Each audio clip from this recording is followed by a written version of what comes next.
Last episode में हम लोगों ने देखा कि कैसे यूता यूजी को अपनी सोर्ड से मार देता है। अब आगे हमें दिखाया जाता है कि यूजी को हारते हुआ देखकर सुकुना को बहुत ज़्यादा डिसअपॉइंटमेंट लग रहा था। फिर उसके बाद हम लोगों को नायोया और चोजो की फाइट को दिखाई जाती है। नायोया चोजो की बैंड बजा रहा होता है। उसकी स्पीड इतनी ज़्यादा फास्ट होती है कि चोजो उसके अटैक को रोक ही नहीं पाता। नायोया लगातार उस पर अटैक करता रहता है और उसकी कंडीशन ख़राब कर देता है।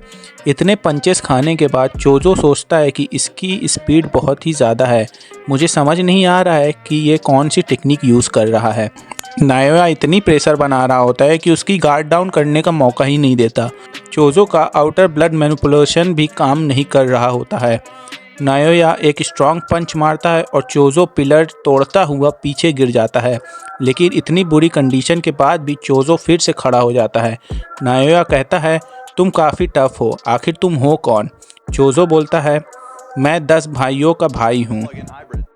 नायोया कहता है, मैं वो नहीं पूछ रहा, मैं तुम्हारी टेक्निक और इतनी डेंजरस टफनेस के बारे में पूछ रहा हूँ। इतना बोलकर नायोया इतनी तेज़ स्पीड से मूव करता है कि चोजो के सामने से गायब ही हो जाता है। जैसे ही वो अटैक करने वाला होता है, चोजो को पता चल जाता है। दोनों एक दूसरे पर अटैक करते हैं, लेकिन नायोया उसे रोक कर पंच मारता है।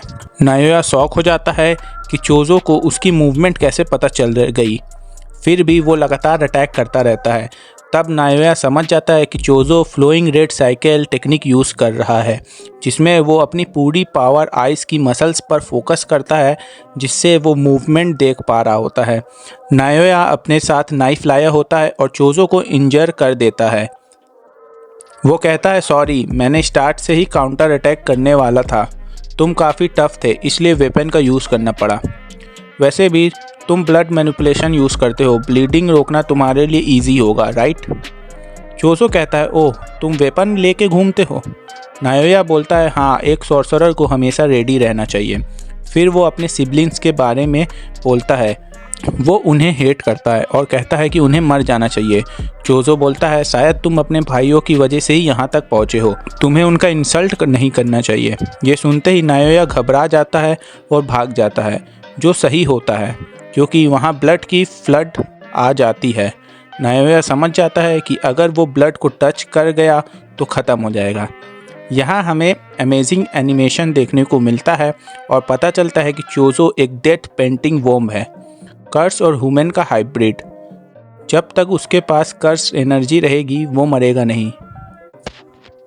फाइट के बाद नायोया का पैर ब्लड में चिपक जाता है और चोजो उस पर फाइनल अटैक करने आता है, लेकिन अचानक यूता आ जाता है और चोजो को एक ही हिट में बेहोश कर देता है। यूता यूजी को भी साथ लाया होता है। नायोया की कंडीशन देखकर यूता कहता है, लगता है तुम्हारे साथ काफ़ी बुरा हुआ।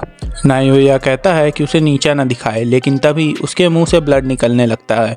वो समझ जाता है कि उसकी बॉडी चोजो के ब्लड को रिजेक्ट कर रही है। यूटा ऑफर करता है कि वो उसे हील कर देगा, लेकिन कंडीशन रखता है कि बॉस को जाकर बताओ कि इतादोरी मर चुका है। नेक्स्ट सीन में हम यूजी का चाइल्डहुड दिखाया जाता है। उसके फादर का नाम जिन होता है और उसकी मदर काओरी होती है, जिसके फोरहेड पर स्टिचेस होते हैं।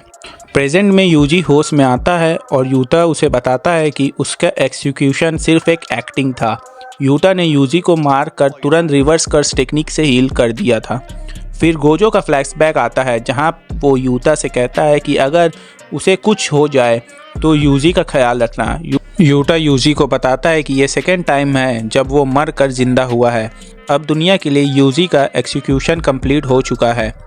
मेगमी आता है और यूजी को जुजुत्सु हाई वापस चलने को कहता है। फिर कलिंग गेम के बारे में बताया जाता है और उसके 8 रूल्स एक्सप्लेन होते हैं। यूजी बोलता है, अगर सुकुना कंट्रोल ले लिया तो बिना हेजिटेशन का उसे मार दिया जाए। सब अग्री करते हैं कि पहले मास्टर तेंजन से मिलना ज़रूरी है।